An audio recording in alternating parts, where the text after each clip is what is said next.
Hello, I will be summarizing um, the podcast, The Cost of Retrofitting, Building a Foundation for Accessibility by Shelley Moore. Within this podcast, Shelley Moore noted necessary steps and components needed to thoughtfully create accessibility and inclusion within the learning environment. These steps and components are community engagement for UDL. So reaching out to families and have them share all about their child, what their child likes, what are their child's strengths, and how do they learn best. Community engagement builds positive, trustful relationships where families feel welcomed in their child's education. The next point that Shelley mentioned was planning. So planning looks like collaboration to determine what is needed and the learning goals for students and the classroom environment. What is the vision? What do we want them to learn?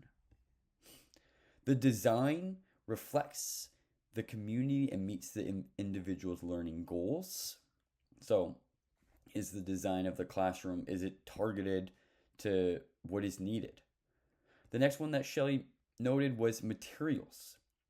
So, educators need a high level curriculum to direct and focus on specific learning concepts that support student needs, as well as materials look like opportunities for educators to engage in collaborative learning, opportunities to discover what tools and materials are needed for inclusive education. The next component that was mentioned in the podcast is building. And building revolves around the learning that is happening in the classroom.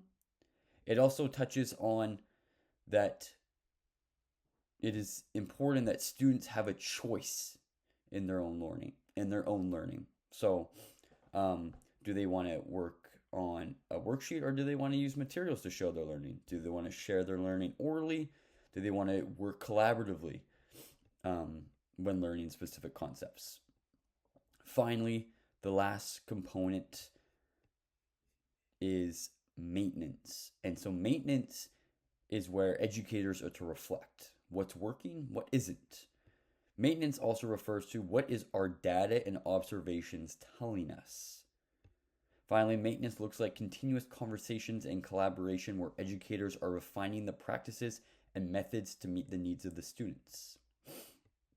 Now, how will I integrate these ideas into my own professional practice? Well, for one, I'll use UDL guidelines to teach for my teachings and practices to create an inclusive learning environment.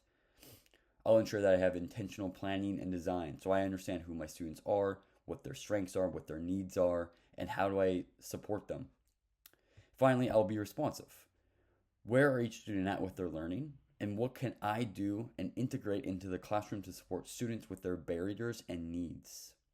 Finally, I will create positive relationships with students and their families. I'll touch base with them. I'll create spaces where they can be open and they can share about their child and their child's needs. And through this, we build positive, trusted relationships. That is my summarization on the podcast, The Cost of Retrofitting, Building a Foundation for Accessibility by Shelley Moore. Thanks.